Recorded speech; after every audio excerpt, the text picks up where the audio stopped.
बिस्मिल्लाहिर्रहमानिर्रहीम। आज की क्लास में हम देखेंगे कि एडजेक्टिव फ्रेज़ जो है वो क्या होती है।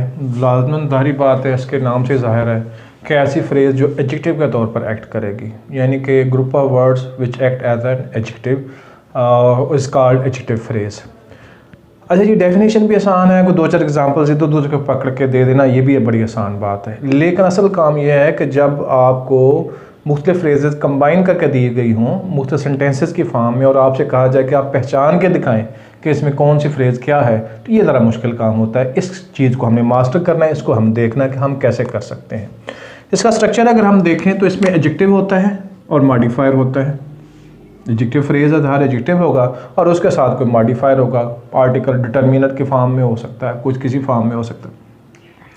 तो लिहाजा इसकी दो जो है फेवरेट पोजीशंस हैं, और वो है जी एक एट्रीब्यूटिव पोजीशन और दूसरी है जी जो जिसे हम प्रेडिकेटिव पोजीशन कहते हैं जी। तो एट्रीब्यूटिव पोजीशन ये होती है जैसे बिफोर नाउन, जैसे मैं कहूँ चलें आगे एग्जांपल्स में आते हैं तो हम उसको देख लेते हैं कि इसकी पोजीशन कौन सी है और किस पोजीशन में। तो ये दो फेवरेट पोजीशंस हैं, लेकिन तमाम ऑब्जेक्टिव जो है वो इन्हीं दो पोजीशन पे यूज़ नहीं होते, बाकी भी डिफरेंट पोजीशन, लेकिन ये दो फेवरेट पोजीशंस होती हैं जिनको जहाँ पे ये आमतौर पर एडजेक्टिव यूज़ होते हैं। जहाँ एडजेक्टिव यूज़ हो सकता है वहाँ एडजेक्टिव फ्रेज भी यूज़ हो सकती है, तो डिपेंड करता है जी। चलें जी, इसको देखते हैं। He wears a nice red shirt जी, वो ये हो गया जी हमारा सब्जेक्ट, और ये हो गया वर्ब, और ये अ नाइस रेड शर्ट जो है ये पूरी की पूरी फ्रेज जो है ये हमारे व्हाट का आंसर देती है। अब यहाँ पे मैंने कल जब हमने फ्रेज अपना कल का लेसन में हमने जो लेसन पढ़ा था उसमें मैंने आपसे कहा था कि आपने क्वेश्चन करना है वर्ब को व्हाट का, अगर तो वो आंसर दे तो इसका मतलब है वो नाउन है। और नाउन जो है नाउन फ्रेज की जब हमने पढ़ी तो उसमें हमने ये देखा था कि ही वियर्स व्हाट, अगर व्हाट का answer they they a nice shirt, तो ये नाउन फ्रेज है। बेसिकली तो ये नाउन फ्रेज है, लेकिन इस नाउन फ्रेज उसमें नाउन फ्रेज का हमने मैकेनिज्म पढ़ा था कि उसके अंदर नाउन होता है, उसके अंदर जनाब डिटर्मिनर होता है, उसमें हमने पढ़ा था मॉडिफायर होता है, ऐसे होता है। लेकिन इसमें सबसे अहम बात ये होती है कि इसमें नाउन के साथ एडजेक्टिव भी मौजूद होता है और उसके बाद मॉडिफायर भी मौजूद होते हैं। यानी कि ये बेसिकली अगर हम पोजीशन के लिहाज से कहें तो इसको हम नाउन फ्रेज कह सकते हैं, लेकिन यहाँ पे ये नाउन है, ये सारी चीज़ इसको भी क्वालिफाई कर रहा है इसको। तो जहाँ पे बाकी सारी फ्रेज क्वालिफाई एक नाउन को जाके कर रही हो तो वो इसका मतलब बाकी फ्रेज जो है वो एडजेक्टिव फ्रेज के तौर पर एक्ट कर रही है। तो ये कंपोजिशन एडजेक्टिव फ्रेज की है, लिहाजा इसको हम कहेंगे कि ये एडजेक्टिव फ्रेज है। यहाँ पे उसमें हमने देखा था कि जब हम क्वेश्चन करते थे वर्ब से व्हाट का, तो उसमें जो एंड में फ्रेज होती थी उसमें कहीं भी एडजेक्टिव फ्रेज का टच नहीं आता था। ठीक है जी, कल वाली वीडियो अगर आप देखें कल वाली क्लास की तो उसमें ये चीज़ थी जी। अब यहाँ पे देखें दूसरी बात। अच्छा चलिए ये बताइए कि ये कौन सी पोजीशन में यूज़ हुआ है, ये एट्रीब्यूटिव पोजीशन में यूज़ हुआ है या प्रेडिक्टिव पोजीशन में यूज़ हुआ है।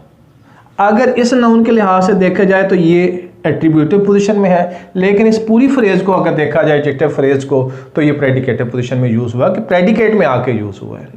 नाउन को डायरेक्ट क्वालिफायर या प्रोनाउन को नहीं किया इसने।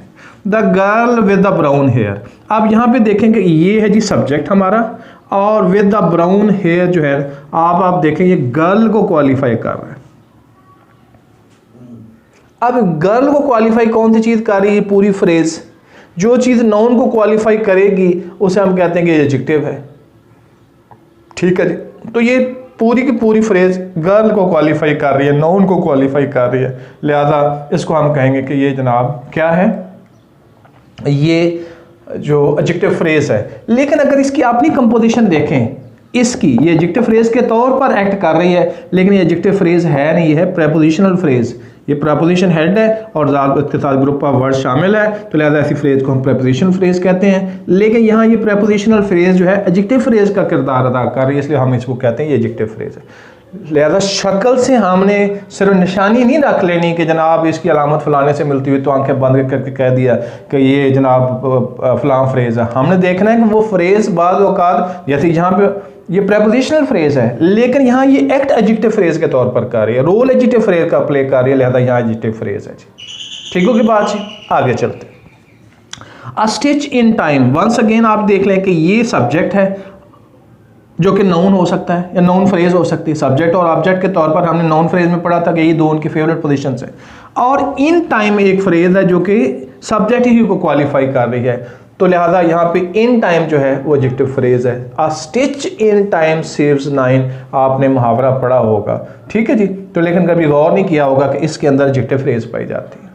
इसी तरीके से a friend in deed, a friend subject हो गया और इन नीड ये फ्रेंड को क्वालिफाई कर रहा है। फ्रेंड नाउन है, नाउन को जो चीज़ क्वालिफाई करेगी वो एडजेक्टिव होगा, तो लिहाजा यहाँ पे देखा जाए तो ये एडजेक्टिव फ्रेज है जो यहाँ पे क्वालिफाई कर रही है। Friend in need is a friend in deed, तो वंस अगेन नाउन को क्वालिफाई कर रही है और ये एट्रीब्यूटिव पोजीशन है उसकी। नाउन से गच्चे पहले तो नहीं आ रहा, लेकिन नाउन को डायरेक्ट क्वालिफाई कर रहा है और प्रेडिकेटिव पोजीशन में, प्रेडिकेटिव पार्ट में ये नहीं आया है। A man in a great difficulty came to me for help, एक शख्स बड़ी ही मुश्किल में था।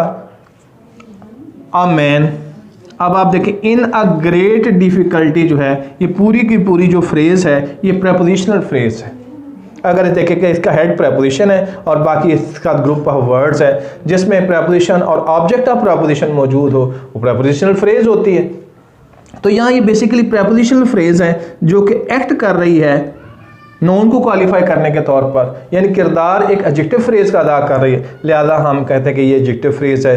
तो लिहाजा ये सेंटेंस देखें, a man in a great difficulty came to me for help, एक आदमी शदीद मुश्किल में था और मेरे पास आया कि उसकी हेल्प की जाए। तो हमने जब देखना है एडजेक्टिव फ्रेज को या नाउन फ्रेज को, तो हमने उनकी कंपोजिशन भी देखनी है और साथ देखना है कि ठीक है जो भी इसकी कंपोजिशन है, लेकिन साथ देखना है कि रोल यहाँ कौन सा प्ले कर रही है। जैसे मैंने बताया ना कि अगर इन टाइम को देखें, विद अ ब्राउन हेयर को देखें, तो ये देखें ये भी प्रेपोजिशनल फ्रेज है, ये भी प्रेपोजिशनल फ्रेज है, ये भी प्रेपोजिशनल फ्रेज है और ये भी प्रेपोजिशनल फ्रेज है। लेकिन ये चारों प्रेपोजिशनल फ्रेज जो है वो एडजेक्टिव का रोल प्ले कर रही है, इसलिए हम कहेंगे ये यहाँ पे एडजेक्टिव फ्रेज के तौर पर एक्ट कर रही है। Thank you.